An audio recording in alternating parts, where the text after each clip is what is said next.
Ahí está. Bien, buenas noches a todos. El tema que vamos a desarrollar el día de hoy son los tipos de datos PL/SQL. Como estuvimos trabajando anteriormente, estuvimos trabajando con tipos de datos escalares de Oracle, como por ejemplo el varchar2, el number, el date. A esos tipos de datos se le denomina escalares porque solamente pueden almacenar un valor en un determinado momento. Entonces, si por ejemplo yo declaro una variable, qué sé yo, de fecha del tipo day, esa variable solamente puede almacenar un valor en un determinado momento. Con los tipos de datos de Oracle, de PLSQL, nosotros vamos a poder crear tipos de datos compuestos, es decir, tipos de datos que puedan almacenar más de un valor en un determinado momento.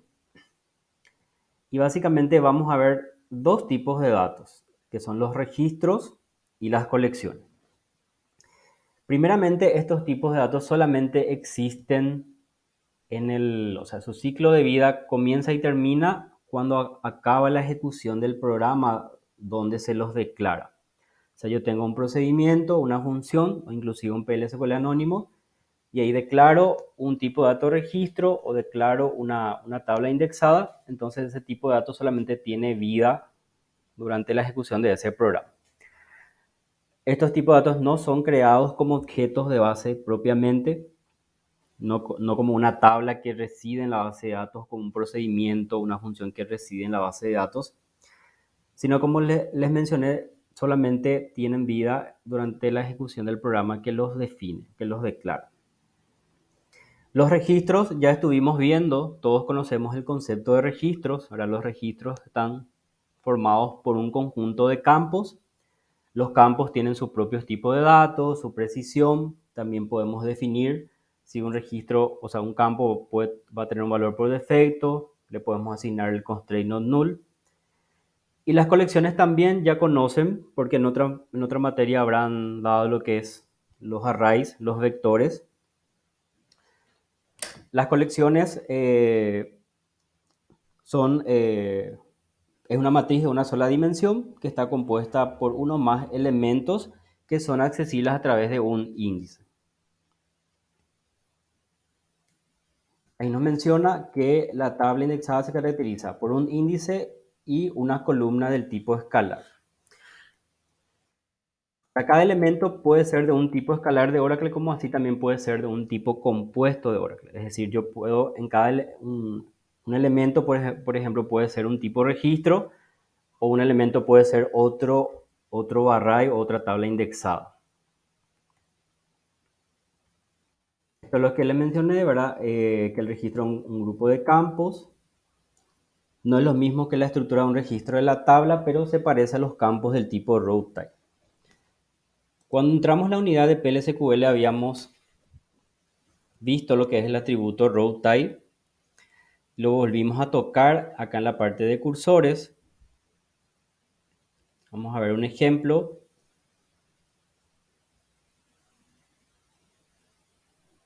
A ver, acá tenemos un ejemplo de un cursor donde los resultados se vuelcan en esta lista de variables. Esta lista de variables es un registro. Vamos a ver un ejemplo más completo. Este caso, por ejemplo. Acá recuperamos todas las ventas en un cursor, algunos datos de detalle de venta y de artículos. Y acá, por ejemplo, tenemos una variable rventas que dice del tipo cventas row type. Y cventas es un cursor. ¿Qué es lo que hace esta variable? Asume la estructura de los campos que son seleccionados en este cursor. O sea, en este caso son tres campos, entonces acá se crea un registro con estos tres campos con sus respectivos tipos de datos que se obtienen de sus tablas origen. Acá, por ejemplo, ya estuvimos manejando el concepto de registros. Una vez que aperturamos el cursor, volcamos los registros resultantes en esta variable. Y luego fuimos accediendo a cada uno de los valores almacenados en los campos de ese registro. Después también teníamos el cursor for loop,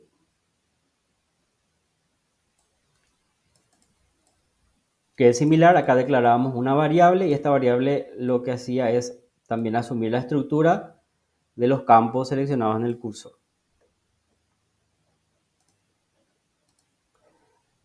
Bien, entonces vamos a comenzar, vamos a hacer una pequeña práctica. Primeramente vamos a ver cómo se crea un registro, cómo se insertan, se le pasan valores a los campos de un registro y cómo podemos recuperar esos valores. Entonces lo que quiero crear primeramente es esta estructura, este tipo de dato registro, que va a estar compuesto de los siguientes campos. De un nombre de categoría, a ver, creo que alguien quiere preguntar algo. Quieren ampliar esto. ¿Ahí se ve mejor? Sí, profe. Ok. Bueno, quiero crear un registro que va a estar compuesto de los siguientes campos. Siempre basándonos en nuestro modelo de prácticas. Quiero hacer énfasis especialmente en estas dos tablas, que son de categorías salariales y posición actual. Repasando, recordamos que las categorías salariales son todos aquellos puestos que están creados dentro de la empresa, por ejemplo, que se llama auxiliar contable, gerente general, etcétera, etcétera. Y la posición actual sería como el legajo del empleado. Ahí figuran todos los cargos que ocupó y ocupa actualmente cada uno de los empleados. Entonces vamos a trabajar sobre esas dos tablas. Vamos a crear, en este caso, un PL/SQL anónimo. Ustedes ya conocen la estructura, el declare, el begin and end. Y en la sección del declare vamos a crear el tipo de dato registro. ¿Cuál es la sintaxis? La siguiente. La palabra type, le tengo que poner un nombre a mi tipo de dato. En este caso lo voy a llamar tar_r posiciones. Especifico que va a ser del tipo record. Y a continuación lo que hago es especificar las columnas que van a componer el registro. Primeramente, la columna nombre de categoría.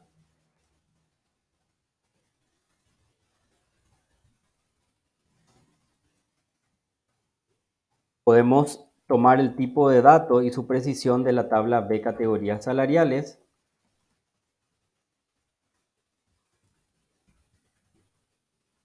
Específicamente del campo nombre_cat, porcentaje type para que asuma el tipo de dato y su precisión. Luego tengo esta columna cantidad ocupada, que va a ser un number, porque va a almacenar el resultado de una contabilización. Le puedo poner number de 15. Acá también yo puedo especificar en caso de que no se le proporcione valor alguno a la columna, que su valor por defecto sea 0. Cantidad actual, lo mismo, se va a almacenar el resultado de una contabilización, valor por defecto 0.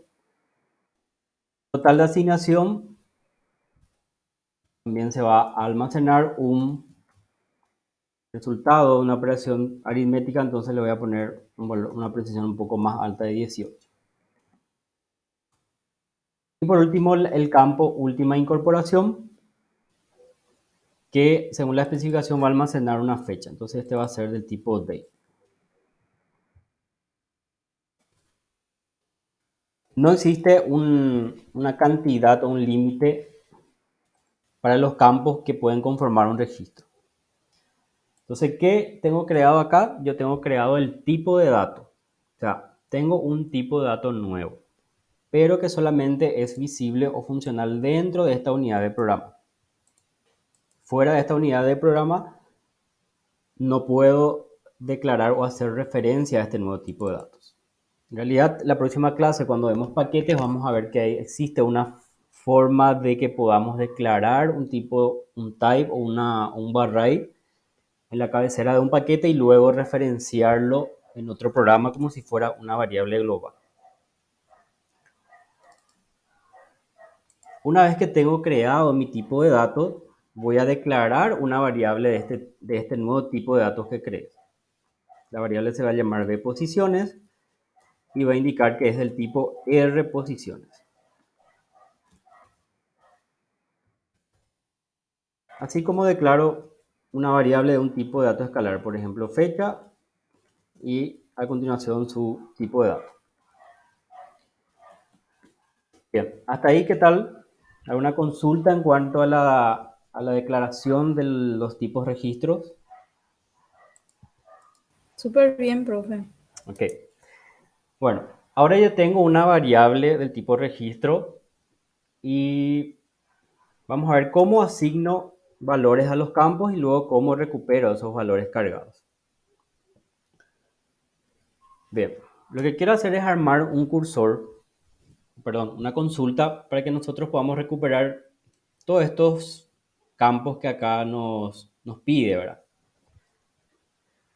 Lo que tenemos que hacer es recuperar todas las categorías salariales y por cada categoría, primeramente tenemos que contabilizar cuántas personas, a ver dónde está el modelo, tenemos que contabilizar cuántas personas están ocupando actualmente ese cargo o esa categoría salarial, cuántas personas ocuparon en el pasado ese puesto laboral.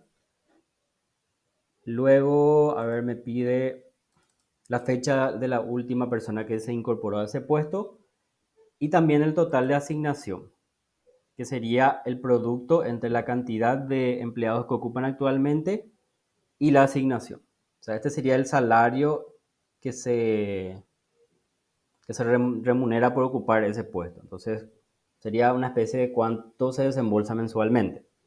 La asignación por la cantidad de empleados que trabajan actualmente. Entonces, vamos a empezar a hacer la consulta.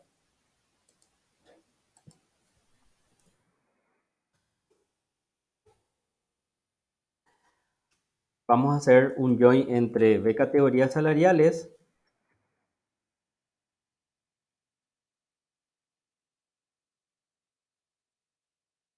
y luego entre posición actual. Como me pide calcular, aplicar unas funciones de grupo, vamos a hacerlos en pequeños, en subqueries para, vamos a decirle, dividir la solución del problema. Lo primero que vamos a hacer, vamos a contabilizar cuántos empleados ocupan actualmente cada una de las categorías salariales. ¿Alguien tiene una idea de cuáles son los filtros que tenemos que aplicar? A ver quién responde.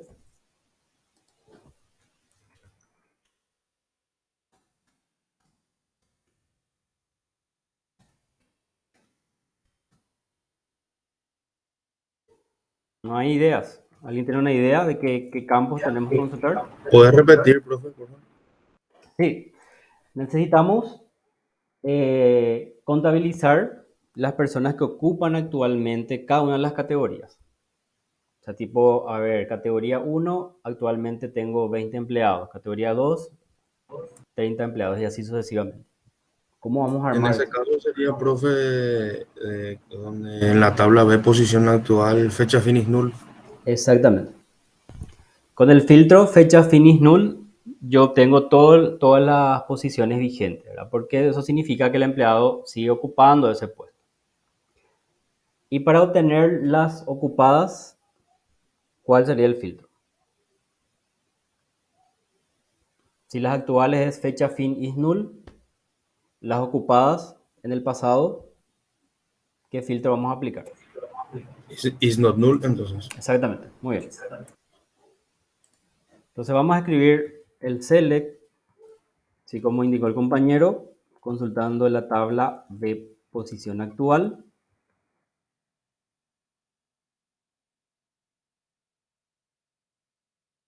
aplicando un filtro por fecha fin is null.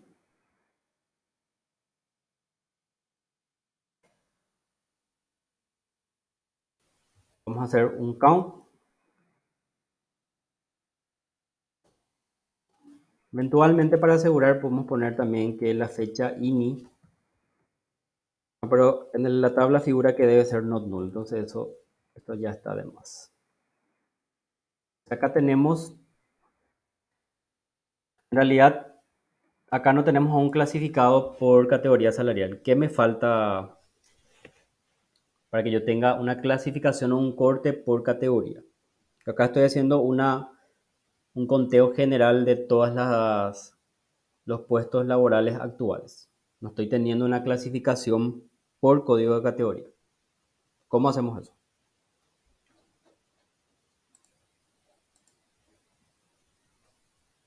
¿Con qué cláusula creamos grupos? Ahí Jesús respondió que es con la cláusula group by. Exactamente. Así como indica el compañero, nos falta una cláusula group by. Vamos a hacer un corte por código de categoría.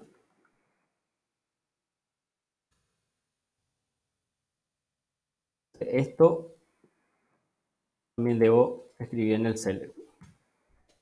Entonces, para probar, vamos a llevar esto al SQL.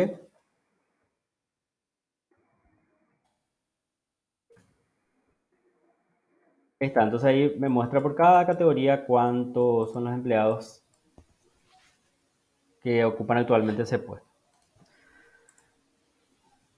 Aprovechando este select, también podemos obtener la última incorporación. ¿Qué función de grupo voy a aplicar para obtener la última fecha de incorporación para cada categoría? Max, Max. ¿Sobre qué columna? fecha INI. Sí, excelente. Entonces, max a punto fecha INI. Vamos a llevar otra vez y vamos a probar acá. Ok. Bueno, este subcell le voy a llevar acá.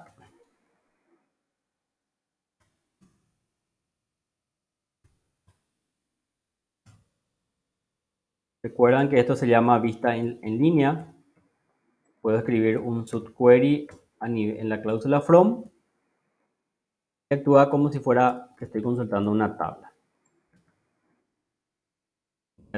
A este subquery le tengo que poner un alias, qué sé yo, de actual. Entonces voy a acceder a los campos de ese subquery a través de su nombre. En este caso, act.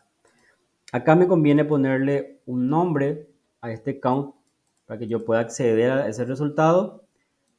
Le voy a llamar directamente igual que el nombre del registro, can actual, y a este resultado del max le voy a poner última incorporación. Bien, entonces a continuación mi cláusula on, lo que acá voy a hacer es agregar un left join para que me traiga todas las categorías independientemente a que tenga o no empleados ocupando actualmente esos puestos. ¿Cuáles son los campos de vinculación?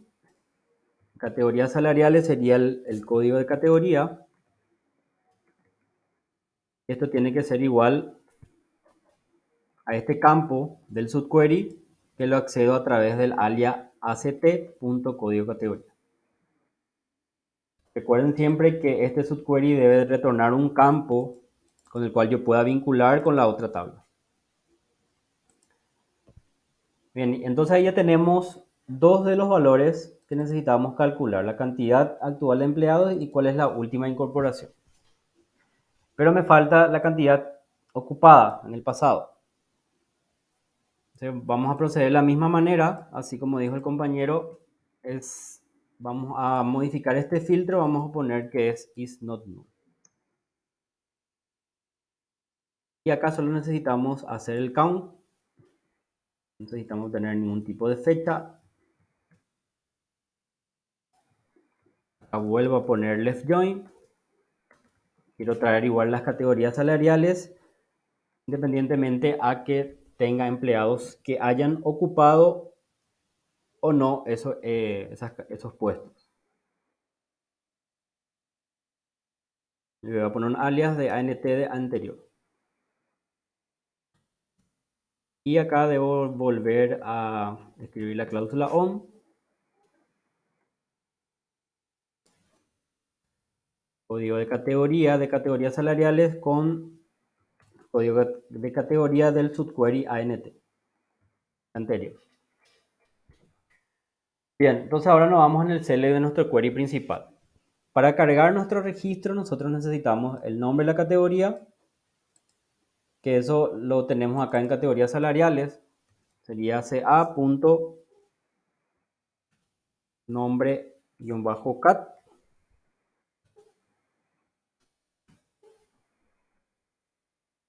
Luego tenemos, a ver, la cantidad ocupada, que eso lo vamos a traer de este select.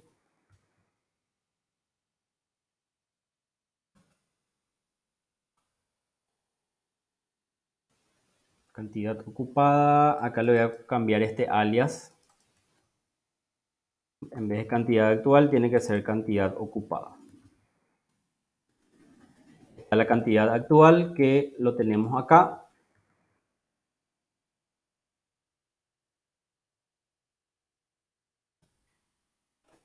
El total de asignación, como dice nuestra especificación, sería la asignación de la categoría por la cantidad actual. Entonces, la asignación lo tenemos en categorías salariales, es el campo asignación.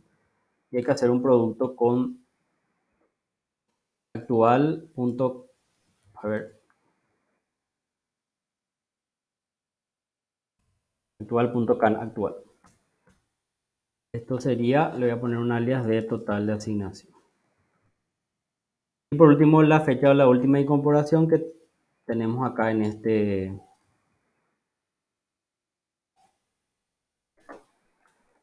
subquery de ACT.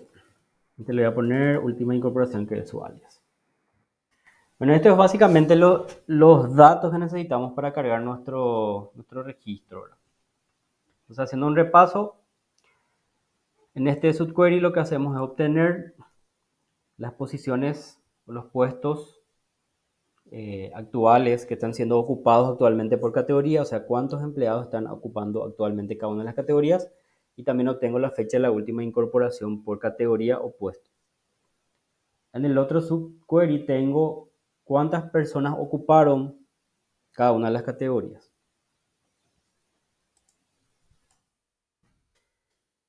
Bien, entonces lo que podemos hacer es, para cargar cada uno de los campos, tenemos dos opciones. Podemos, por un lado, pedir que nos pasen, que el usuario escriba por parámetro el código de una categoría, y eso volcarlo a cada uno de los campos de mi registro. En este caso sería, a ver, categoría salarial, punto código categoría. Se puedo pedir al usuario que ingrese ese código. Como ese código es PK, estoy seguro que este CLM me tiene que devolver un solo registro. Entonces ahí tengo que usar la cláusula INTOR. Yo puedo volcar directamente en cada uno de los campos de mi registro. Por ejemplo, bposiciones.nombre de categoría. Entonces ahí voy a volcar el resultado o el valor de esta columna. Después tenemos, a ver, cantidad ocupada. Voy a volcar en bposiciones, el campo cantidad ocupada. Vamos a separar en columnas para que se entienda mejor.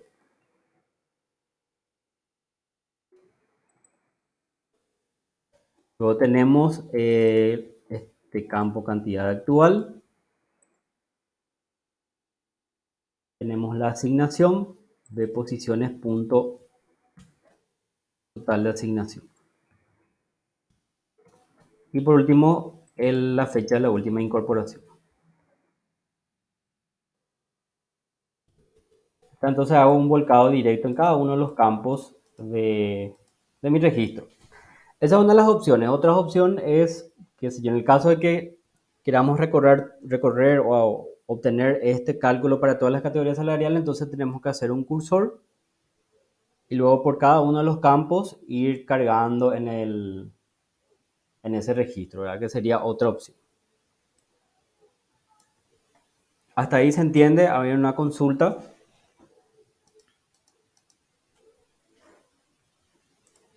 Nada por el momento. No, nada, profe. Bueno, entonces vamos a probar. Acá me conviene escribir un bloque exception en el caso de que ingrese una categoría salarial que no exista. Eso me va a levantar. ¿Qué excepción me va a levantar? Si por ejemplo ingreso el código categoría 1000 y ese código no existe en categoría salarial. ¿Qué excepción dispara eso? A ver quién responde. No data found. Exactamente. Excelente. Entonces acá voy a atrapar esa excepción, bueno data found, y voy a levantar un raíz. Voy a personalizar el mensaje de la excepción. De todas formas, si yo omito este bueno data found, igual el motor levanta la excepción, pero el mensaje no es tan amigable, o sea, el usuario no va a entender. Le asigno un código de excepción, menos 20.000, y acá un mensaje que diga no existe la categoría ingresada. Y le puedo concatenar lo que el usuario ingresó. Para eso me conviene declarar acá una variable en el declare de code categoría y voy a tomar su tipo de dato de b categorías salariales punto code categoría porcentaje type. Y voy a leer por parámetro. Entonces tengo este valor acá. Voy a usar acá para mi filtro y voy a usar acá para mostrar el mensaje.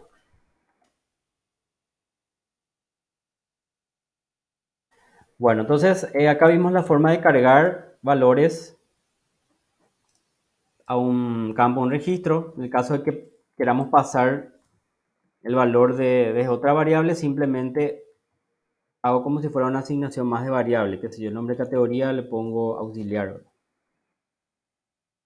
Es así de sencillo como cargo los valores a los campos.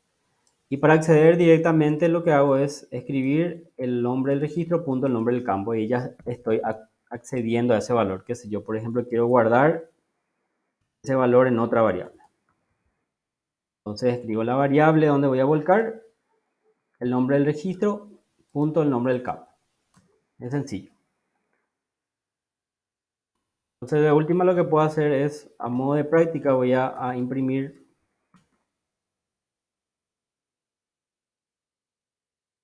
los valores que se cargaron en cada uno.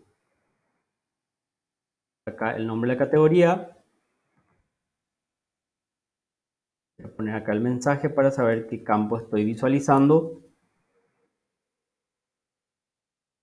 Voy a concatenar con el valor.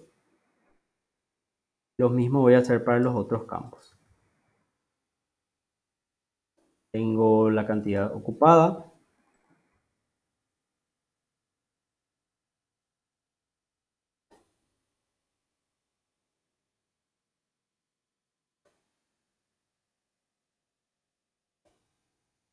El total de la asignación.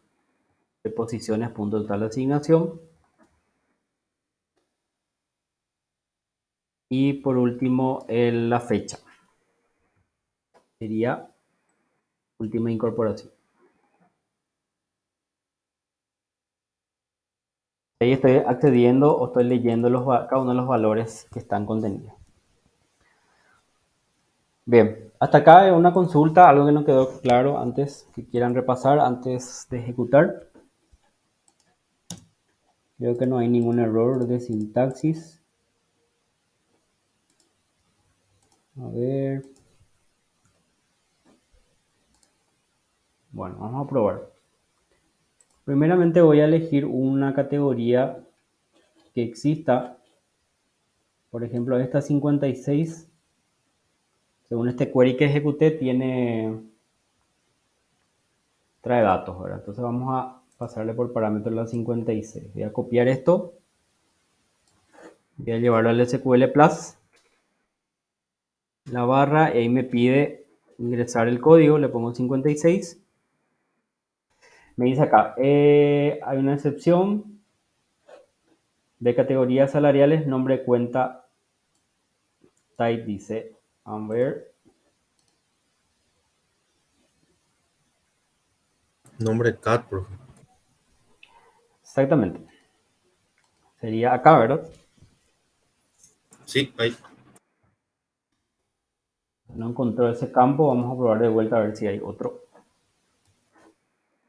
problema más. Y el valor, a ver, dice la tabla vista no existe. Entonces está mal el nombre de esta tabla, debe ser de categorías salariales. Acá también está de categorías, sí, está bien.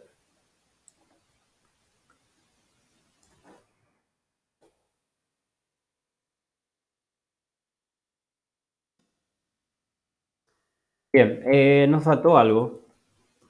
Habilitar el server output on.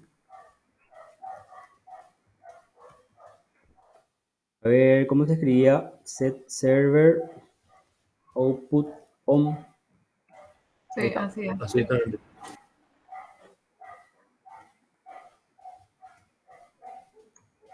56. Bueno, y ahí está. Entonces,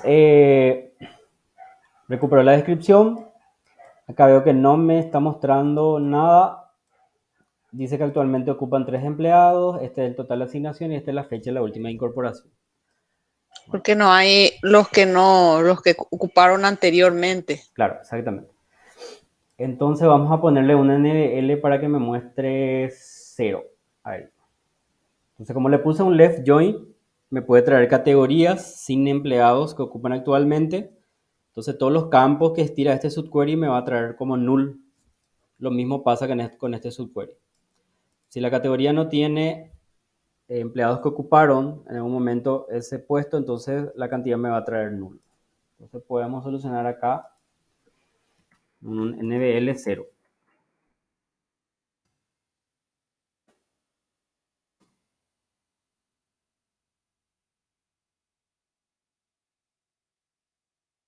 Acá también a ver si le agrego un NBL también.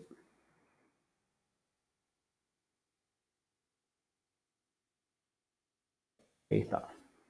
Eso debería de solucionarse. 56. Y ahí sí ya me muestra cantidad ocupada, 0. Ingreso, por ejemplo, 1200 no debería existir y debe levantar la excepción. A ver, creo que la precisión del campo es solamente de 3, entonces le voy a poner 199. Ahí está. Entonces me levanta la excepción y me dice que no existe la categoría ingresada que es 199. Bien, entonces eso sería básicamente la declaración de un tipo de dato registro, la declaración de una variable de ese tipo de datos y la carga de los campos del registro y la recuperación que hicimos acá. Acá tenemos otro ejemplo. Acá definió, por ejemplo, un registro que está compuesto de cédula, nombre, apellido. Acá hizo una asignación estática. Como se dice, normalmente le puso en duro un valor.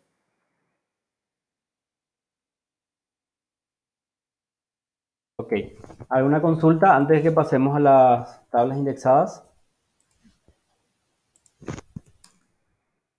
No, profe. Ok.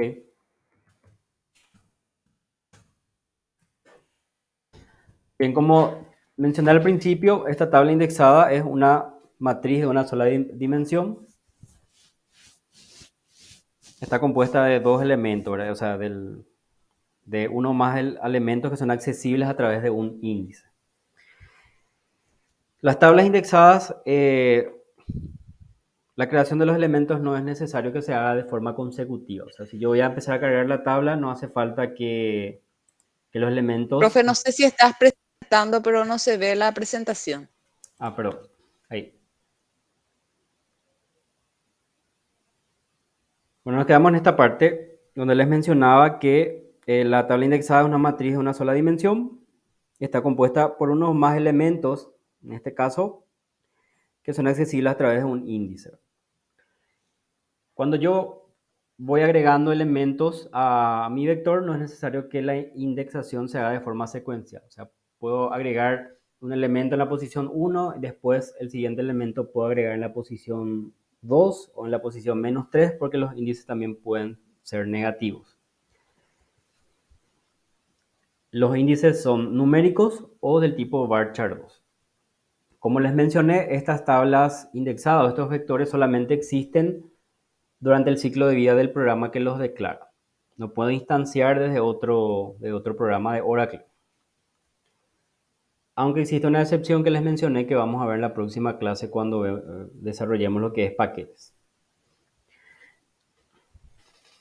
Cuando yo declaro una tabla indexada, no es necesario que le indique la dimensión que va a tener el vector. La tabla puede crecer dinámicamente de acuerdo a la necesidad durante la ejecución del programa. Tener en cuenta que una tabla indexada no es lo mismo que una tabla relacional o una tabla de base de datos. Bien, y eso sería lo referente a las tablas indexadas, hablando conceptualmente. Vamos a ver un ejemplo también. Vamos a tomar este mismo caso que estuvimos viendo con los registros, pero vamos a transformarlo en un problema para resolverlo con tablas indexadas. Entonces nosotros, en el ejemplo anterior, definimos un tipo de dato registro que estaba compuesto de estos campos: nombre de categoría, cantidad ocupada, cantidad actual, total de asignación y última fecha de incorporación. Ahora lo que vamos a hacer es recuperar todos esos datos para todas las categorías salariales y vamos a ir cargando cada uno de esas categorías en una tabla indexada, así como se muestra en la imagen. Voy a indexar la tabla utilizando el código de la categoría. También puedo hacer una indexación secuencial, o sea, ir del 1 hasta la n cantidad de categorías que existan, pero en este caso voy a usar el código de la categoría para hacer la indexación. Entonces vamos a declarar otra vez un PL anónimo.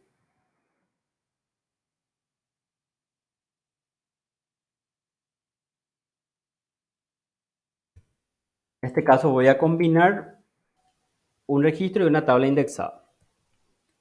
La tabla indexada también puede almacenar tipo de datos escalares, o sea, como en este caso de acá del ejemplo, es una tabla indexada que almacena datos del tipo varchar 2. Acá, como se dan cuenta, la tabla en la posición 0 le carga el valor rojo, en la posición 1 amarillo, 2 azul, etcétera, etcétera, y así sucesivamente. En este caso vamos a trabajar con un tipo de dato compuesto. Voy a copiar otra vez la declaración de mi registro, que voy a reutilizar acá. Y voy a crear el otro tipo de dato que va a ser el vector. Lo voy a llamar tposiciones. El tipo de dato compuesto es isTable of. Luego la palabra of tengo que indicar qué tipo de dato va a almacenar cada posición. Entonces, ¿qué tipo de dato va a almacenar? Va a almacenar un tipo de dato R posiciones, que es un record, un registro. Cada elemento va a estar compuesto de este registro y este registro a su vez está compuesto de cada uno de esos campos, así como muestra la imagen. Luego tengo que indicar que la tabla va a estar indexada por un tipo de dato binary integer. Habíamos dicho que la tabla puede estar indexada por un tipo de dato varchar 2 un tipo de dato number. Si vamos a indexar por un entero, conviene utilizar el tipo de dato binary integer, que es un poquito más eficiente que los tipos de datos number. Entonces es un poco más veloz para los cálculos aritméticos. Entonces se utiliza para indexar las tablas, estas tablas anidadas, y de esa forma nos ayuda a recuperar de forma más rápida los elementos, ¿verdad? Porque, como mencioné, es un poco más eficiente que los tipos de datos number.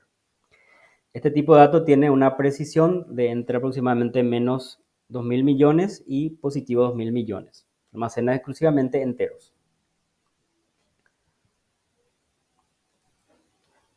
Bien, vamos a revisar si la sintaxis está bien. Está. Entonces ahí tengo este tipo de dato creado. Y ahora voy a declarar una variable el tipo b posiciones, que va a ser el tipo t posiciones. Esta es una variable del tipo tabla, y esta tabla a su vez está la tabla está compuesta, mejor dicho, de este registro. Y este registro a través de estos campos. Hasta ahí, ¿qué tal vamos? A una consulta en cuanto a la declaración de las tablas indexadas de los vectores. Súper bien, profe. Ya. Como les mencioné, cuando yo declaro la tabla indexada, no necesito especificarle el tamaño que va a tener el vector. Ahora, cuando entremos en la unidad de objetos, de orientación a objetos, vamos a ver otro tipo de colecciones. Vamos a ver las tablas, recuerdo su nombre, las tablas anidadas o nested tables, y los arrays, que ya tienen otro comportamiento.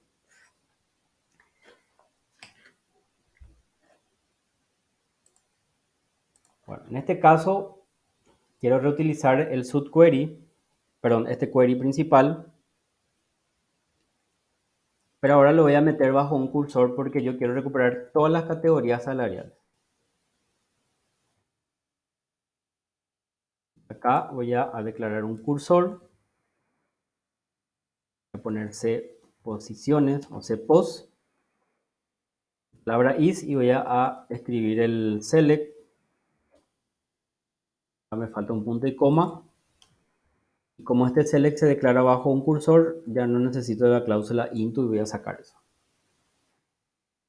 Vamos a probar un poco este, a ver cuántos registros devuelve. Bien, a ver. Está bien. Ahí tengo mi cursor. Tengo mi cursor y tengo mi variable, mi vector declarado. Lo que voy a hacer es directamente voy a hacer un recorrido sobre mi cursor.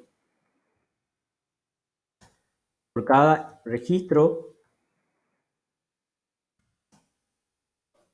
en el cursor cpos, loop en loop.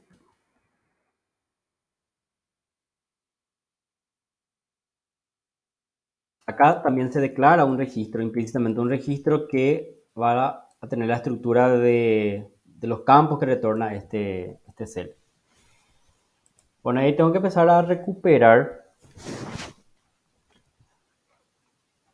cómo le cargo los elementos a mi vector. Escribo el nombre de mi vector, entre paréntesis la posición donde se va a insertar ese elemento, punto el nombre del campo donde voy a volcar ese elemento. Recuerden que nuestro vector está compuesto de un registro. Entonces, por cada posición tengo que cargarle un valor a cada uno de estos registros. Si era un vector de un tipo de dato escalar, directamente escribo el nombre del vector, la posición y le asigno el valor. Pero en este caso es un vector de registros. Por cada posición tengo que asignarle valores a los campos de mi registro.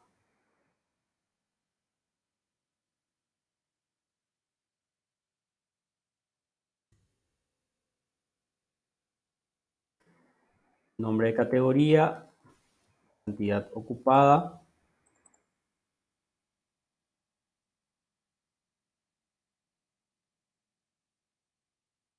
cantidad actual,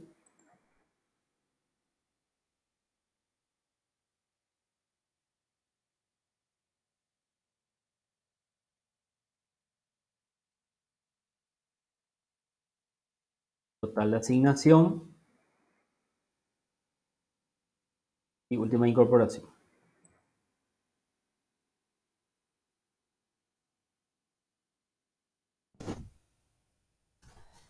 Bien, habíamos dicho que el vector lo íbamos a indexar por el código de la categoría. Entonces, para obtener ese valor tengo que recuperar acá en el cursor eso. Acá CA punto código de categoría.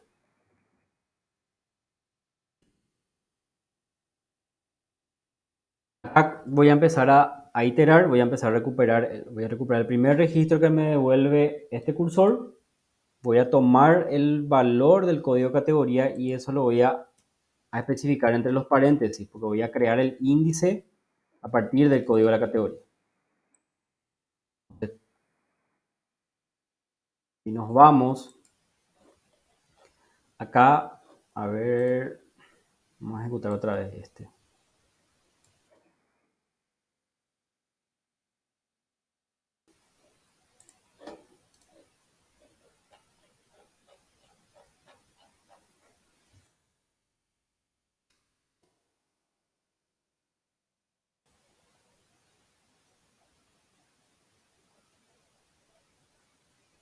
Acá está el primer elemento, la primera categoría es la 67. Entonces, este valor voy a utilizar para el índice y lo obtengo a través de este campo. Entonces, mi primer elemento se va a crear en la posición 67 del vector.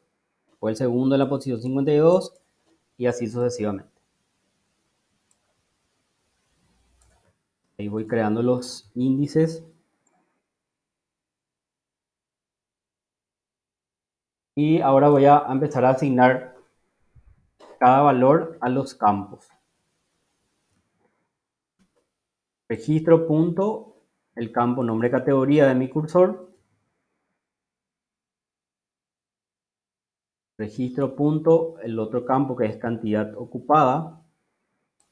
Acá le voy a agregar un alias. Aquí puedo acceder. Registro punto, cantidad virtual. Acá le vuelvo a agregar un alias.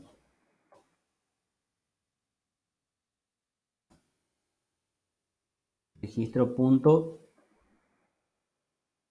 total de asignación. Y el último es registro punto,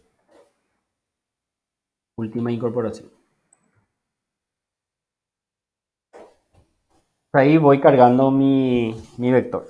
Vamos a repasar. Escribimos el ciclo for para recorrer cada uno de los registros que me devuelve el cursor. Por cada registro voy creando los índices utilizando el campo código categoría, que también proviene del cursor. Y voy asignando valores a cada uno de los campos del registro que compone cada posición del vector. Los valores que voy asignando provienen también del cursor. Nombre de categoría, cantidad ocupada, cantidad total, asignación y fecha de incorporación. Bien, hasta acá alguna consulta con relación a la carga de los elementos de un vector. El ciclo for va a culminar cuando ya no existan registros por leer. Entonces, eso ustedes ya saben, ¿verdad?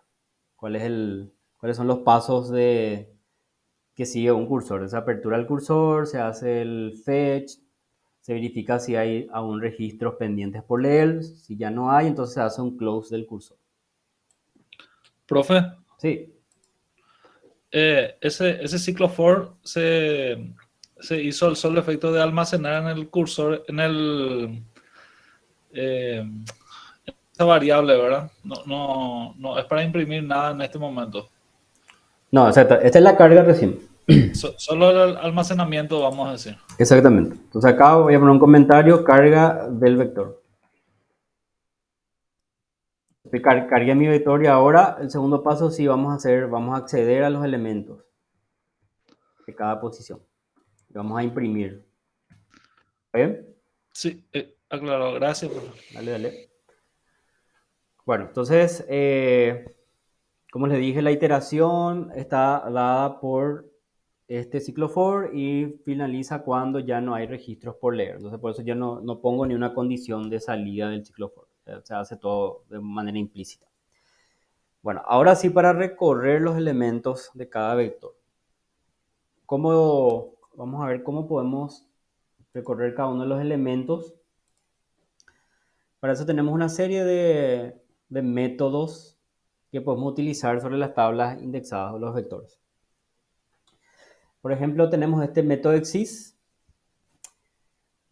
Si a exist le paso una posición determinada, él verifica si hay un elemento en esa posición. Si hay un elemento creado para el vector en esa posición. Me retorna true si hay o false si no existe. Count, por ejemplo, me retorna la cantidad de elementos que tiene mi tabla. Entonces eso vamos a probar un poco acá. Antes de hacer un recorrido general voy a imprimir dms.put.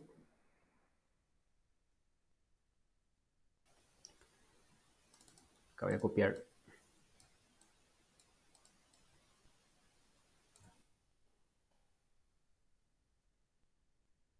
Voy a poner acá un comentario de cantidad. Y eso voy a concatenar con la función que me retorna la cantidad. Para eso tengo que escribir el nombre de mi vector, que en este caso se llama vPosiciones, y la función count. Le voy a llevar todo esto, vamos a ver, no tenemos problemas, un error de sintaxis.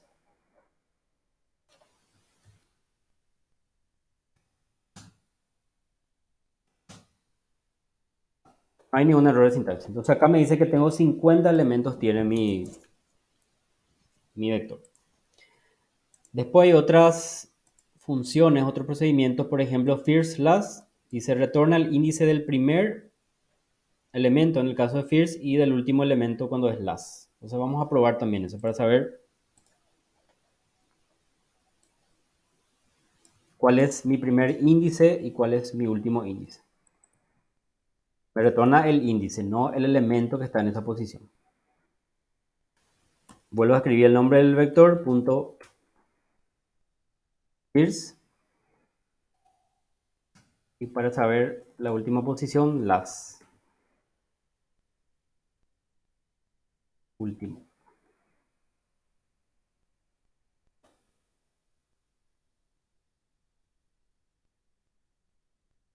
Bueno, dice que mi primer elemento, o sea, la primera posición es 1 y la última posición es 71.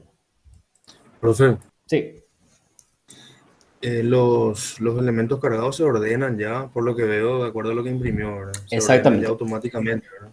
Exactamente. Como vemos, está ordenado porque recuerdan que ejecutamos este cursor y la primera categoría que me trajo es la 67, ¿verdad? O sea, no me estaba devolviendo ordenado. Pero acá vemos que el cursor, perdón, la tabla se ordenó de acuerdo a los índices. Ordenó de mayor, o sea, de menor a mayor. ¿Está bien? Sí, profe.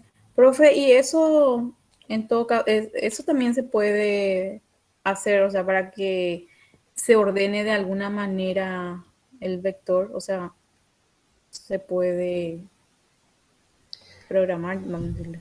A ver, creería que por defecto él ordena. O sea, por más que yo acá en mi cursor, qué sé yo, haga un order by descendente código categoría, yo voy creando los índices de forma de mayor a menor. Creo que él de todas formas después igual ordena. Ordena de forma ascendente. No Sí. conozco una forma Eh, de forzar, no sé, eh, profe, si conoces. sí, no, digo, es importante recordar que el nombre de este es tabla indexada, porque justamente toma un índice y el índice es interno, naturalmente él lo crea, no es algo que podamos manipular. Ok, exactamente. Gracias. Bien. Ahora ¿dónde nos quedamos?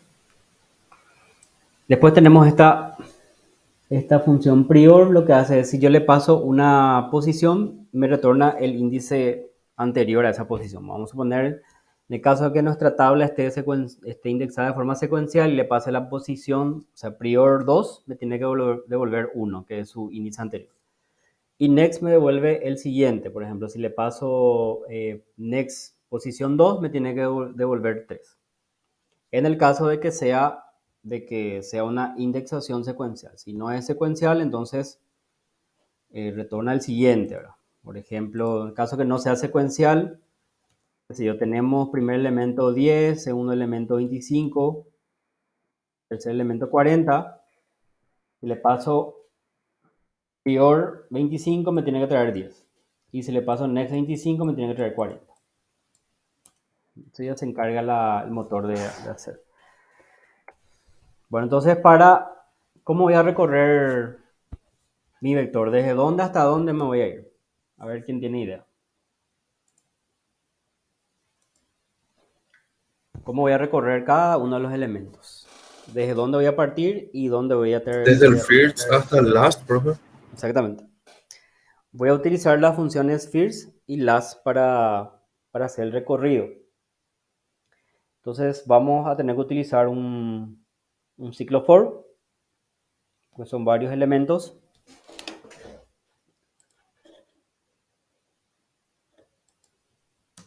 Vamos a acceder.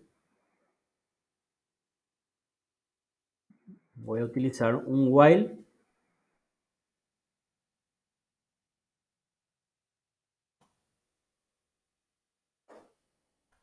¿Cuál va a ser mi condición o sea, mientras que se cumpla qué condición yo voy a entrar acá? Exist. No, necesariamente. Podría ser un exist también, ¿verdad? Una de las condiciones, pero yo necesito ir del primer índice hasta el último. Not last puede ser, profe. No. A ver. Lo primero que voy a hacer, voy a declarar una variable bind de índice y tiene que ser el tipo binary integer.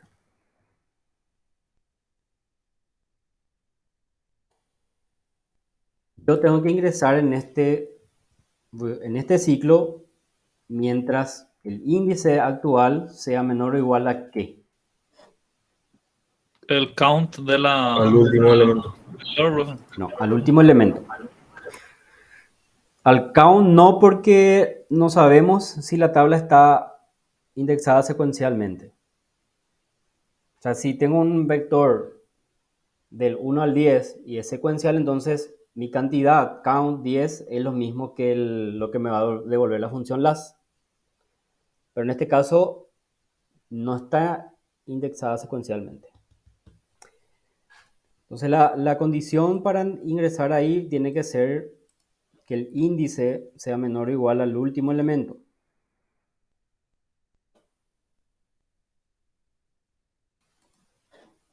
El último elemento lo obtengo vposiciones.last. Antes de ingresar al loop, yo tengo que obtener el primer índice fuera del ciclo. Y eso lo hacemos con la función first. Yo obtengo, en este caso, el 1. 1 es menor que 71, creo que era el último. ¿Sí? Entonces va a ingresar. ¿Cuándo se va a detener? Cuando acá, cuando haga la siguiente búsqueda y ya no se cumpla esta condición.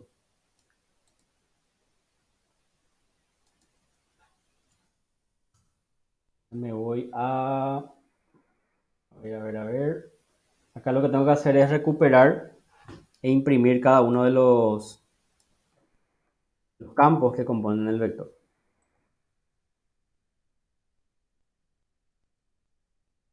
Lo primero que puedo hacer es imprimir el índice. El índice lo tengo en esta variable. Y luego ya puedo ir imprimiendo los campos del vector. De posiciones, en este caso, el índice está dado por la variable bin. Accedo a esa posición y de ahí obtengo el nombre de la categoría. Y hago los mismos para los otros campos.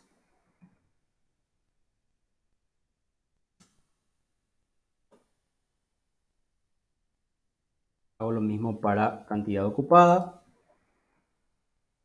cantidad actual, total de asignación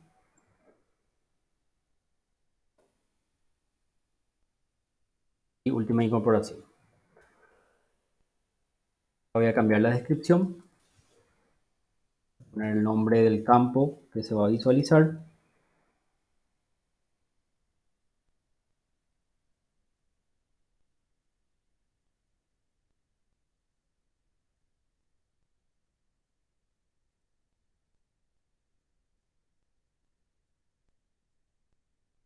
A ver, este voy a sacar. Imprimo el valor contenido en el índice y luego accedo a cada campo de cada una de las posiciones. Creo que está bien. Bueno, en el primer... Sí, Y ahí ve índice cómo va a ir cambiando su valor. exactamente. Esa le iba a hacer la consulta. Acá la primera iteración yo obtengo el valor 1. 1 es menor que 71. Perfecto. Entonces accede a los elementos de la posición 1. Pero yo tengo que avanzar. ¿Cuál de las funciones voy a utilizar para obtener el siguiente índice? Voy a usar prior, next, exactamente. O sea, acá al final voy a escribir el nombre del índice. Esto va a ser igual a de posiciones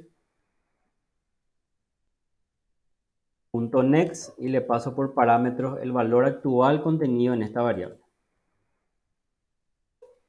En la primera iteración este va a tener un valor 1 y vamos a suponer que el siguiente es 2 y ese valor se va a cargar acá. Ese es mi nuevo índice. Y así sucesivamente voy a ir avanzando con las posiciones, recuperando los valores e imprimiendo. ¿Por qué no uso un contador, por ejemplo, para avanzar al siguiente índice? Porque mi tabla no está indexada de forma secuencial, entonces no es óptimo hacer eso. Vamos a suponer que mi primer elemento es 1 y mi siguiente elemento es 100. Si yo uso un contador, voy sumando contador, contador más 1, acá tengo una gran diferencia de números y de posiciones que no existen, ¿verdad? Entonces estoy haciendo un cálculo innecesario. Por eso no hago una iteración utilizando un contador, contador más 1. Me conviene directamente utilizar estos métodos que me disponibiliza la base. Entonces él internamente ya sabe que del 1 tiene que saltar a 100. Ahora, si yo sé que mi tabla está indexada de forma secuencial y vamos a decirle que tiene pequeños huecos, por ejemplo, qué sé yo, le faltan algunas posiciones, falta el número 3 y del 5 pasa al 7, ahí podría usar también una indexación secuencial. No va a haber mucho trabajo innecesario ahí. Por eso es conveniente que usemos directamente estas funciones. ¿Alguna consulta hasta ahí? Profe, Sí, la declaración de la variable vint, sí, ¿podrías mostrar, por favor? dale. Al final le voy a poner imprima unos asteriscos para que me separe de un elemento del otro. La declaración de int, acá está. Como les había mencionado, tiene que ser una variable del tipo binary integer, que es la que se recomienda para indexar estos vectores, porque es más eficiente que los tipos number. Profe, y ahí en ese caso no convendría asignarle el valor del primer registro del cursor, o sea, el first, punto first sería. Sí, eso se hizo. Se Ahí hizo está. acá recién podemos hacer porque Ya. ahí Perdón, recién no, tenemos cargada nuestra tabla. O sea, acá no podemos inicializar porque nuestra tabla está vacía. O sea, el vector está vacío en este punto. Acá ya hicimos la carga y ahí sí ya podemos obtener el primer índice porque ya tenemos el vector cargado. ¿Está bien? ok, profe, no había visto eso. Dale. Bueno, eso sería básicamente el recorrido. Yo puedo pisar el valor contenido en, en un campo, entonces escribo el vector, el índice, el nombre del campo y le puedo asignar un valor estático. O sea, de esa manera también modifico los valores contenidos en cada campo. Si este valor Sí, ahí te está, exactamente, te está avisando Ernesto que había dos puntos y coma. Ok. Ahí Y, en la primera línea. ahí está. Sí. Bien, y si por ahí yo quiero volcar este valor en otra variable, entonces escribo el nombre de la variable, es igual a el contenido en esta posición. Bueno, vamos a probar entonces.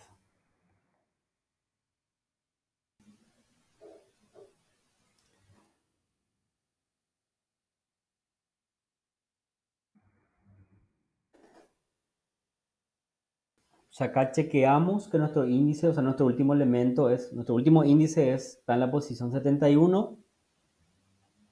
Vamos a ver cuál es el primero. Acá está el primer índice, a ver, está índice 1, 2. Prácticamente es una indexación secuencial. Acá, por ejemplo, tengo huecos, ¿verdad? Del 11 pasa a la 15, ¿verdad? Entonces, habíamos mencionado también que las tablas indexadas no obligan a que la indexación sea secuencial, ¿verdad? Es prácticamente secuencial. Entonces, vamos a probar utilizando un contador. O sea, no va a haber mucho cálculo innecesario acá. Muy pocas posiciones le falta, ¿verdad?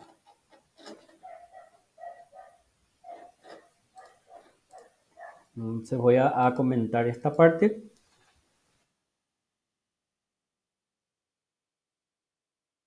Y vamos a usar, por ejemplo, un por índice. Voy a ir desde la primera posición hasta la última. Voy a seguir utilizando las funciones first y last. Loop en loop.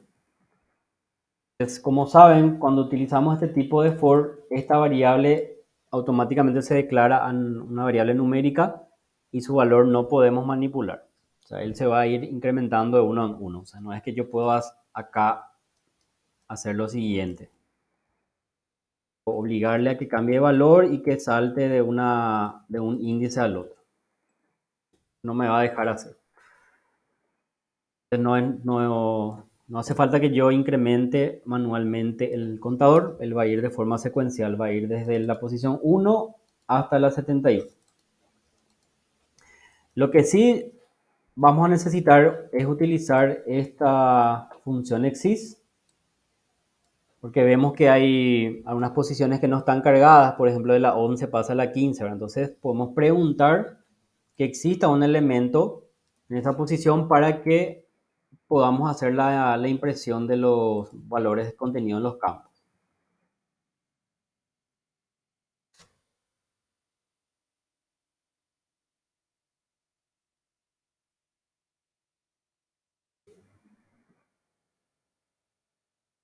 Escribo el nombre del vector, punto exist,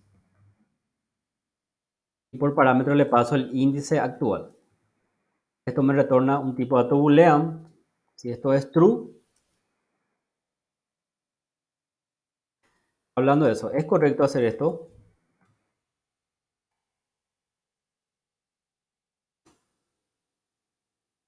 ¿Está bien o está mal?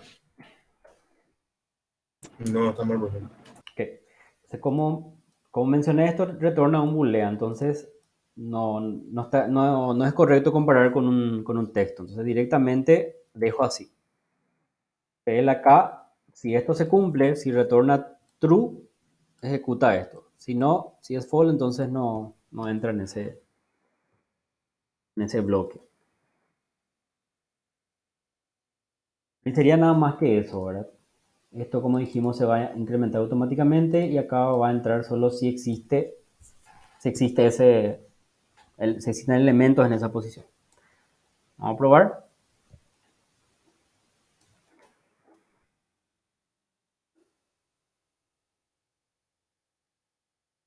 Dice valor de la clave de tabla de índices nulo, numérico de valor, declare. A ver.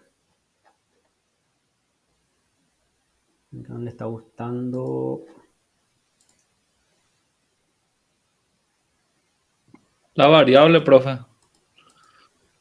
Creo que se llama IND nomás.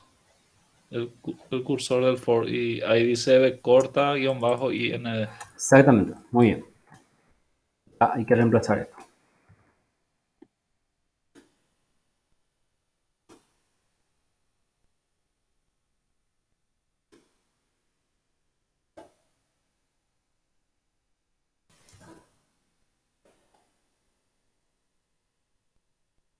Ahí sí.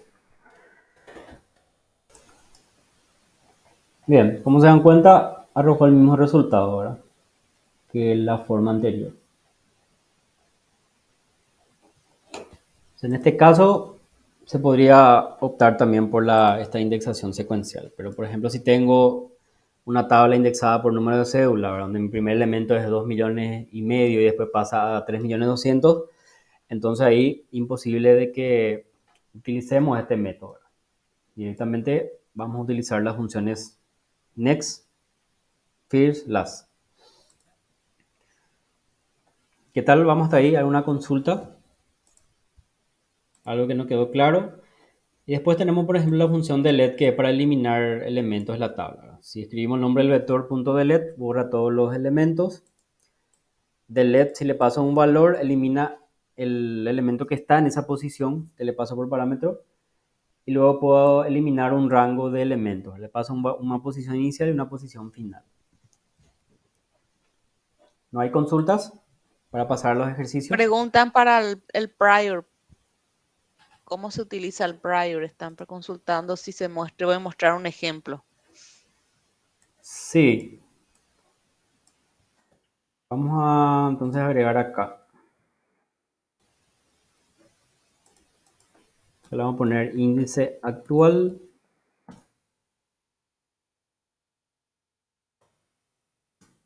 Índice anterior entonces. Escribo el nombre del vector, punto prior, y le paso por parámetro el valor de IND.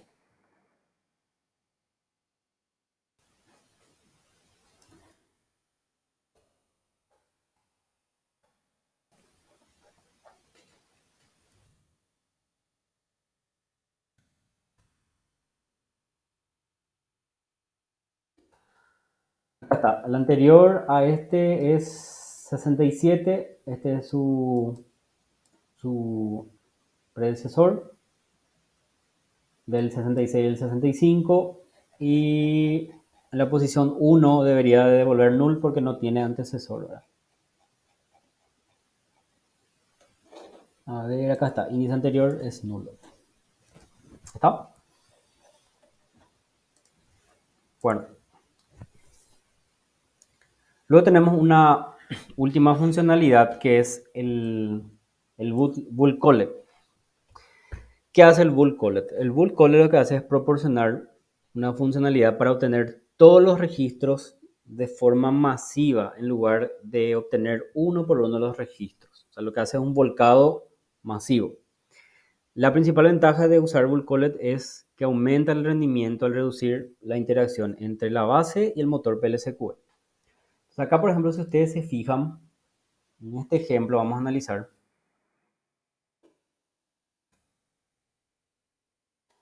Acá declara una tabla indexada donde cada elemento va a almacenar la estructura de la tabla de artículos, o sea, los campos que componen la tabla de artículos. Declara una variable de AR del tipo TTAF y acá hace un volcado directo, o sea, le dice que todos los registros de B artículos lo vuelque en esta tabla indexada, sin necesidad de hacer todo un ciclo for, que yo vaya recuperando de mi cursor cada uno de los artículos y vaya insertando en cada una de las posiciones como hicimos acá. Eso nos provee el bulk collect. Vamos a transformar uno de estos ejemplos y en vez de hacer este recorrido vamos a usar un bulk collect directamente.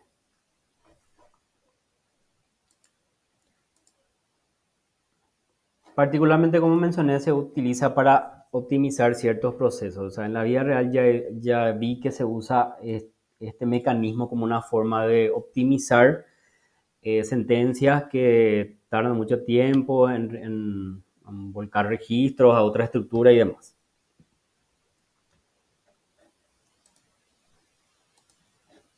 Acá hay otro ejemplo con cursores y este es el que quiero aplicar a lo que hicimos.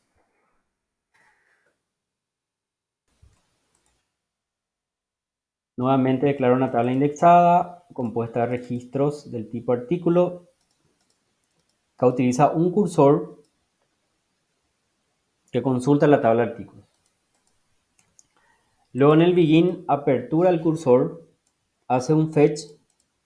El fetch lo que hace es recuperar todos los registros que están en artículos y asimismo vuelca la tabla var. Sin necesidad de que yo haga acá un ciclo for que vaya recuperando, haciendo el fetch por cada uno de los registros del cursor. O sea, hace un volcado directo. Ahora la pregunta es, ¿con qué índice él va creando los elementos? ¿Verdad? Porque acá vemos que directamente hace un volcado en mi tabla indexada. Bueno, y él lo que hace es indexar secuencialmente, desde la posición 1 hasta la cantidad de registros que en este caso tenga la tabla de artículos. Entonces vamos a modificar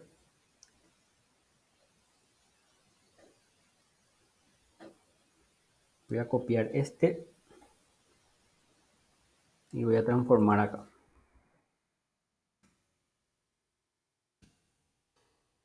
Borrar esta parte. Yo tengo ya creado mi cursor y voy a omitir esta parte. No voy a hacer un recorrido uno a uno, directamente voy a utilizar un bulk call. Voy a aperturar mi cursor.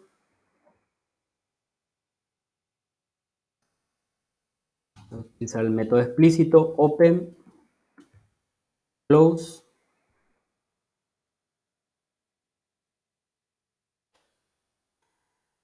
Y las sintaxis principales esta.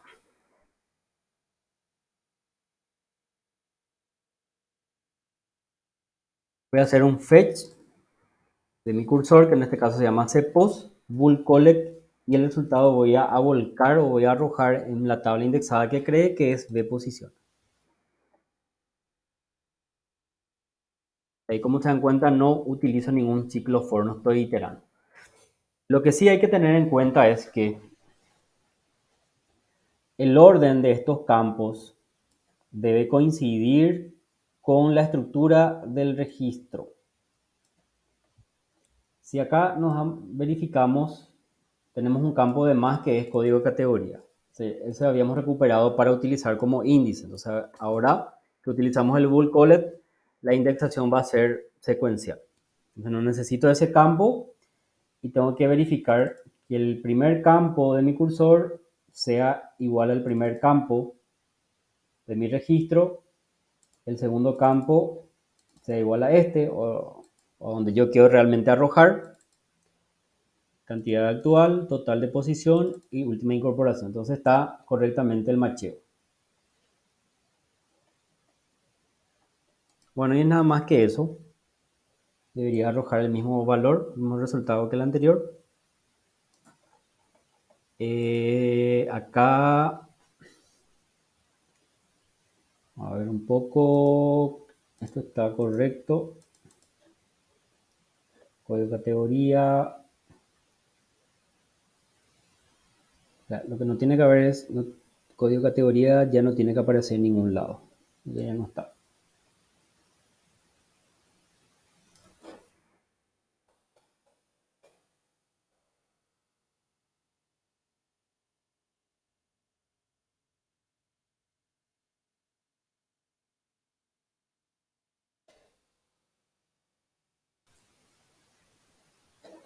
Bien. Entonces, mi último elemento está en la posición 50. En la otra indexación creo que era 71, pero nos dimos cuenta que habían huecos, ¿verdad? Entonces por eso llegaba hasta esa posición. En este caso tenemos en realidad 50 elementos. Acá, como se dan cuenta, es directamente una indexación secuencial. No hay huecos. Bien, eso sería con relación al uso del bulk collect, ¿verdad? Es un poco más eficiente y simplifica los pasos, ¿verdad? Y acá creo que hay un último ejemplo. Vamos a analizar y luego con la profe Carmen, vamos a plantear un ejercicio de tipo taller antes de cerrar el día de hoy. Bueno, acá lo que estamos haciendo es crear una tabla a partir de un select, ¿verdad? Eso ya habíamos visto en DDL. Se crea esta tabla con la estructura de la tabla de artículos y también se carga la tabla con los registros devueltos por este select. Tengo una copia de la tabla de artículos en esta tabla que se llama backarg. Nuevamente declaro una tabla indexada. Esta tabla indexada sí almacena un valor escalar. En este caso solamente va a almacenar, cada posición va a almacenar el ID del artículo. No almacena un tipo de dato compuesto como estuvimos viendo. ¿Qué hace acá? Dice, hace un delete de la tabla varg, que es el backup de artículos. Y lo que hace es volcar el ID de cada uno de todos esos artículos que se van a borrar en esta tabla venum. Este returning lo que hace es recuperar, en este caso, el ID de cada uno de estos artículos que van a ser borrados. Y todos esos ID que recupera lo vuelca directamente en esta tabla indexada a través del bulk collect, como siempre. Eso después lo pueden ir practicando esos ejemplos. Bien, ¿hay alguna consulta que quieran hacer? ¿Algo no quedó claro antes de pasar al tema de los ejercicios? Les escucho antes de pasar.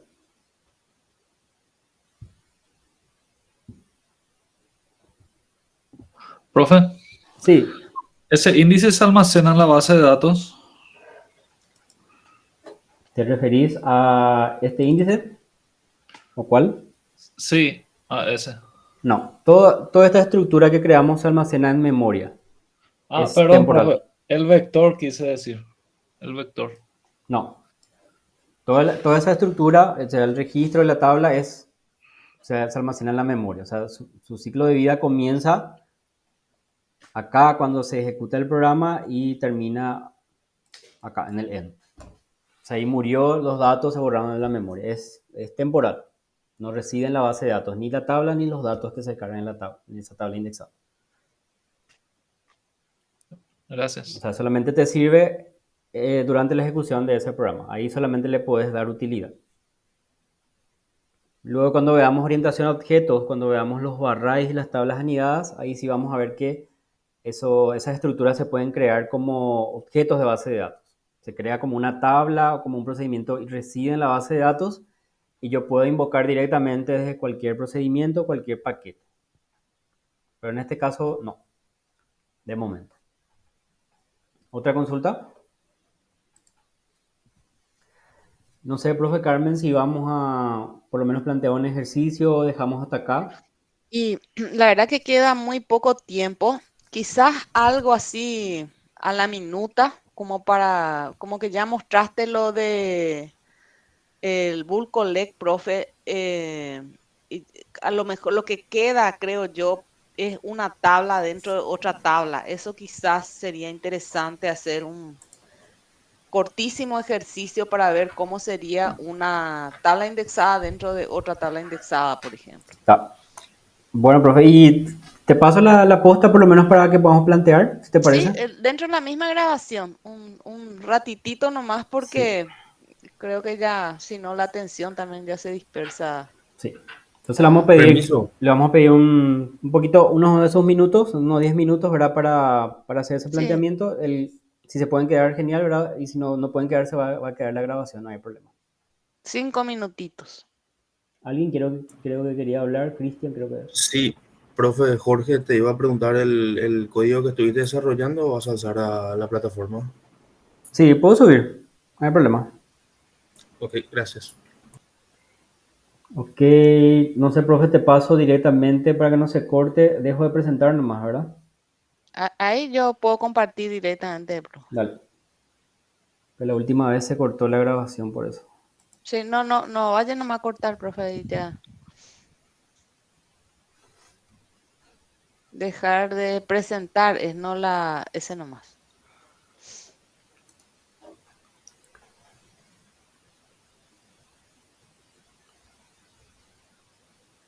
Bueno, voy a ir a uno de estos ejercicios. La verdad que todos son muy interesantes, pero como que, digamos, estos son más así de... Se me ocurrió que este podría ser interesante, que es el ejercicio 3 que dice, cree el procedimiento P estructura, que puede o no recibir como parámetro el nombre de una tabla. El procedimiento deberá declarar el tipo de datos tcol como una tabla indexada cuyos elementos serán de tipo varchar 2 y declarar el registro rtabla que contendrá los siguientes atributos: nombre de la tabla y columnas del tipo tcol. Declarar el tipo de datos ttab como una tabla indexada cuyos elementos estarán constituidos por rtabla. Fíjense que es un registro que tiene un atributo, es una tabla a su vez, ¿sí? Y luego este registro que tiene como atributo una tabla va dentro de otro tipo tabla, ¿sí? Declarar la variable btab del tipo ttab y entonces lo que se va a hacer es leer todas las tablas del esquema, por cada tabla leer todas las columnas de esta tabla y llenar la variable btab, ¿sí? Si el procedimiento recibe el nombre de una sola tabla, el procedimiento solo llenará la variable con el nombre de la tabla y los nombres de campos de la misma, ¿sí? Entonces, esto podemos hacer así rapidito, ¿sí? Tan rapidito no era, pero más o menos. ¿Entiende el planteamiento?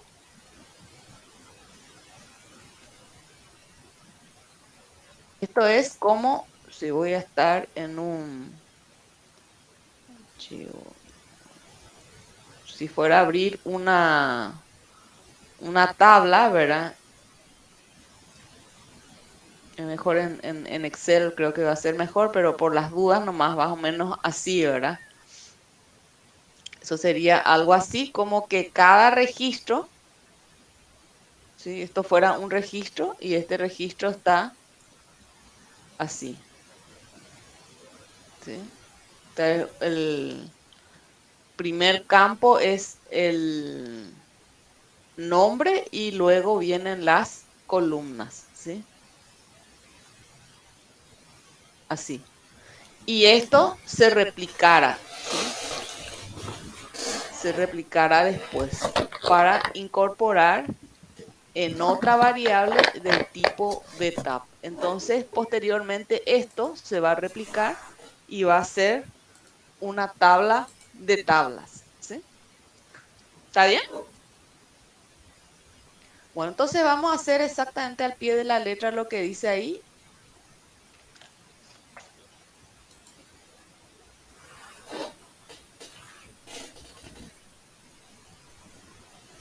Ay, perdón. Estructura. Vamos a hacer que reciba el nombre de una tabla.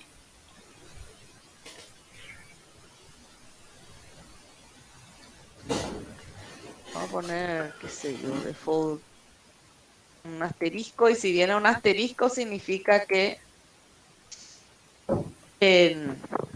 no tiene, puedo traer todas las tablas, ¿sí? Bueno, entonces lo primero que vamos a empezar es con la declaración de la variable para las columnas.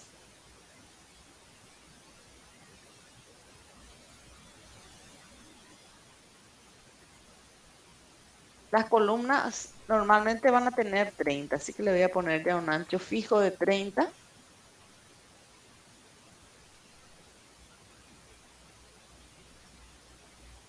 ¿Sí? Estoy declarando el tipo tcol. Ahora voy a declarar la variable de tipo registro rtabla, ¿sí? Index, dice profe ahí. Index, perdón. Type R tabla is record.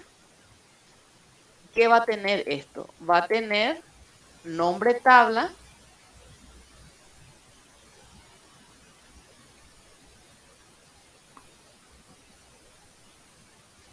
y va a tener las columnas, donde las columnas, ponerle columnas, va a ser del tipo tcol. El tipo de dato de esta variable columna es del tipo tcol, ¿sí? A partir de ahí también vamos a definir un tipo ttab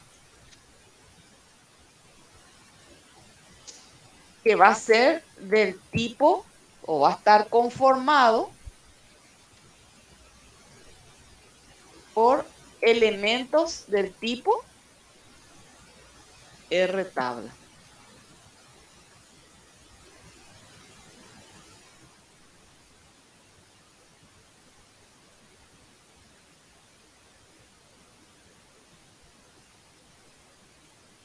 ¿Sí?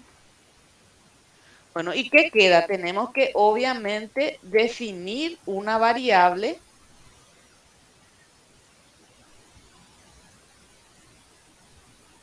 que va a ser del tipo ttab. ¿Sí? Bueno, y por supuesto tenemos que llenar nuestra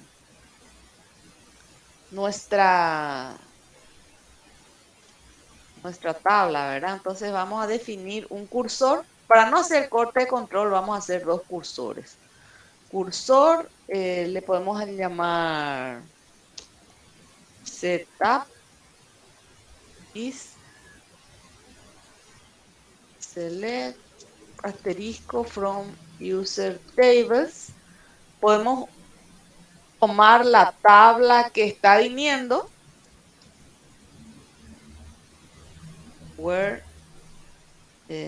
table name igual a p tabla, que es el parámetro, o bien puede ser que p tabla es igual a asterisco. Si viene asterisco, entonces lista todo, ¿sí? Y vamos a hacer otro cursor que va a ser las columnas de esa tabla. Entonces podemos hacer cursor secol que va a recibir como parámetro el nombre de la tabla.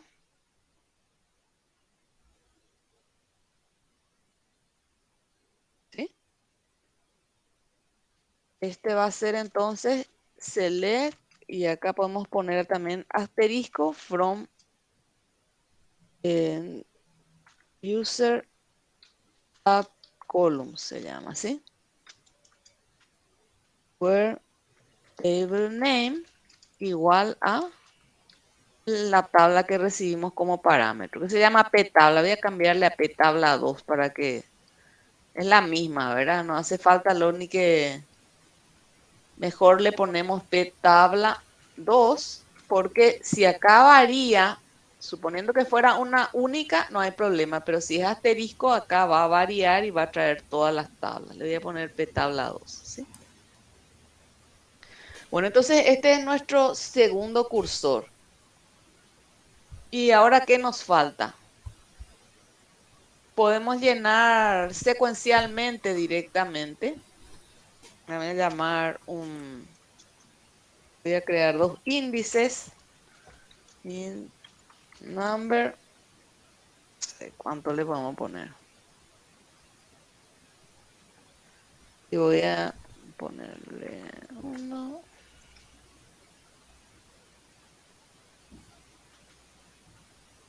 Es para ir llenando las tablas, ¿sí? Bueno, y a partir de ahí ya empezamos el ciclito de llenado, ¿sí? ¿Cómo vamos a hacer el primer ciclo? Llenado primero.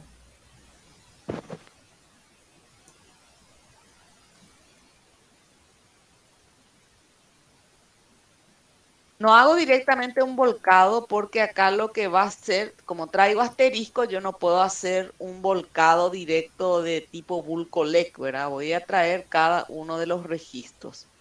Entonces, el primero es el cursor de... ¿Cuál es el primer cursor? Setup, ¿verdad? Setup.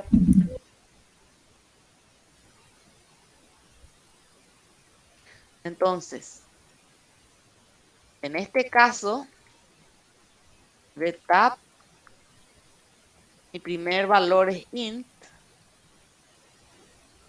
Y acá en nombre tabla, voy a cargar lo que me viene, que es el table name. Y a partir de ahí, por las dudas, puedo imprimir esto ya para no hacer, después podemos hacer otro ciclito, pero como estamos medio apurados, acá ya vamos a cargar e imprimir. Y voy a imprimir lo que cargué, ¿verdad? ¿Qué cargué? rg.tablename. Lo que cargué en realidad es vtab de int.nombre tabla. ¿Sí? Eso lo cargué ahora. Y a partir de ahora, el tipo de dato es el tipo rtabla, ¿sí? Y ahora a partir de acá puedo cargar mis columnas. Le voy a llamar reg2. Y esto se llama ccall, que recibe como parámetro el nombre de la tabla también, ¿sí? Pero en este caso es este nombre de tabla, que puedo enviarle como esta variable o puedo llamarle regTableName.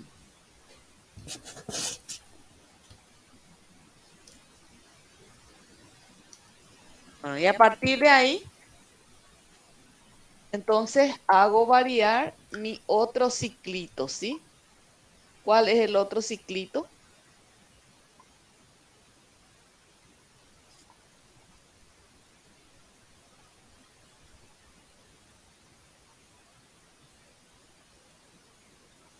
En realidad acá puedo poner acá recién, ¿sí?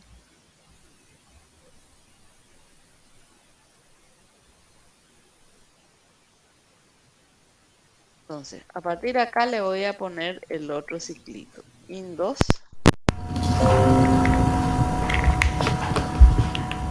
Siempre va a empezar de 1, digamos, ¿verdad? Entonces, en vtab de int, y acá es donde voy a ver que el elemento que tengo en la columna de int2, ahí es donde voy a poner el nombre de la columna, ¿sí? Porque esto era una tabla de variables, ¿se acuerdan? De varchar 2 de 30, ¿sí?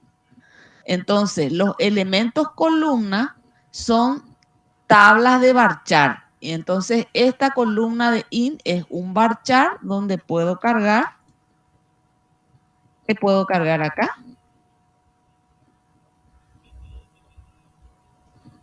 Reg2 column name, ¿sí?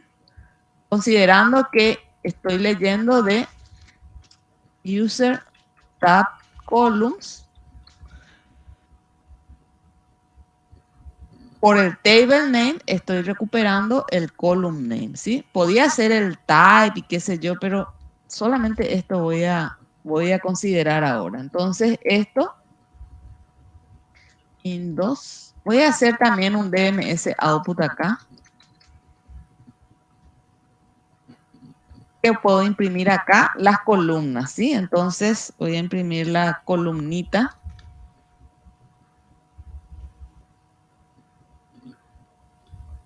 que acabo de cargar, que es de tab, esto mismo.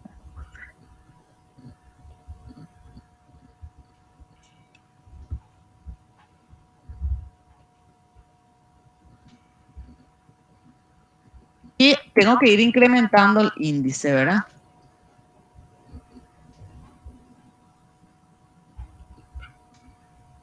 Esto en este loop. Si hubiera más de una tabla, entonces empiezo otra vez de 1, este índice más pequeño, ¿sí?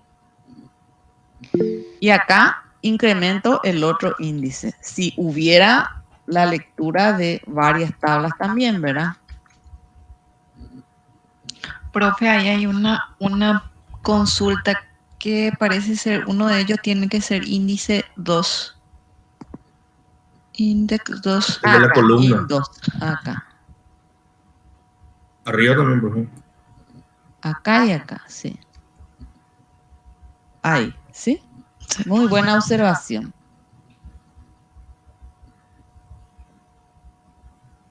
¿Qué más falta? Profe, ¿Sí? en tu línea 37 no tiene que ser columna en plural, columnas. Sí, ¿O estoy columnas. equivocando? Columnas. Ya. Y acá también, columnas, ¿sí? Sí, porque le llamamos columnas. Repasemos entonces. Nos pide crear el tipo de datos TCOL como una tabla indexada de tipo varchar, ¿sí? Esto ya hicimos. Después, declarar el registro RTabla con estos atributos, nombre tabla y columnas del tipo TCOL. Esto ya hicimos. Declarar el tipo de datos TTAB como una tabla indexada constituida por elementos del tipo RTabla, ¿sí? ¿Qué es esto? Constituido de elementos de tipo TTabla, declarar la variable btab del tipo TTAB y por supuesto ya después leer los nombres de todas las tablas del esquema y por cada tabla vamos a ir llenando los nombres de campos de la misma. Eso era un poco lo que estaba planteado en el ejercicio, ¿sí? Bueno, entonces, a partir de acá declaramos un cursor, un primer cursor, que lo que va a traer es los nombres de todas las tablas o el nombre de la tabla que está pasado por parámetro. Si le pongo asterisco, significa que son todas las tablas. Y el siguiente va a traer las columnas de esta tabla en particular que en ese momento está leyendo, ¿sí?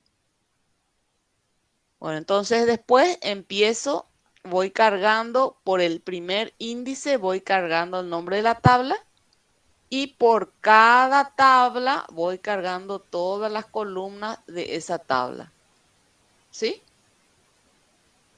Vamos a probar.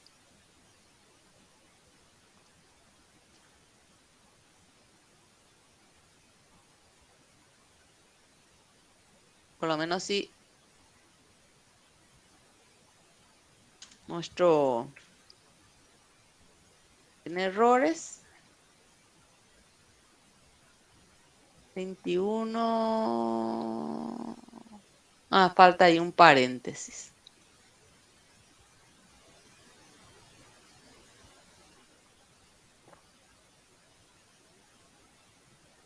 Volvemos a probar.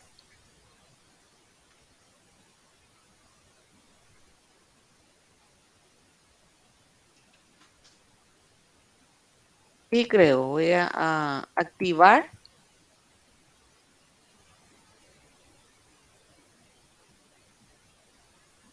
Podemos ejecutar.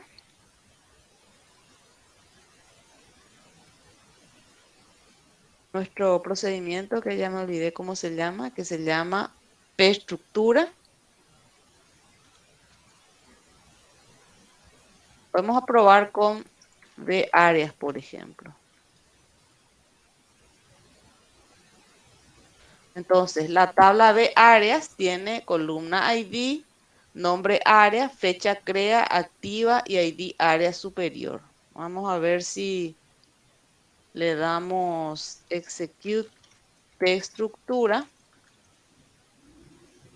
Y no le pasé parámetros porque tenía un default, entonces al no pasar por el parámetro, él toma el default asterisco y pone la tabla de categorías salariales, tiene estas columnas, la tabla de detalle compras tiene estas columnas, la tabla de diario cabecera, estas columnas y así sucesivamente, ¿sí? Entonces, en una variable de tipo tabla, en realidad es cada elemento un registro, de los cuales un elemento es una variable normal y otro elemento es una tabla a su vez indexada. Y el acceso, en este caso, se da con los dos índices, ¿sí? Bueno, entonces esto era un poquito para mirar cómo se hace el acceso cuando se tiene tabla dentro de tabla. ¿Está bien? Ahí lo que nosotros vemos de forma, vamos a decirle, vertical, en realidad son columnas y eso es lo que muestra entonces el procedimiento, ¿verdad? Exactamente, sí, porque yo imprimí así, ¿sí? Sí, ¿Está bien? sí. Bueno, dada la hora, dejamos acá entonces, ¿sí? Gracias, profe, gracias a todos. Gracias, profe.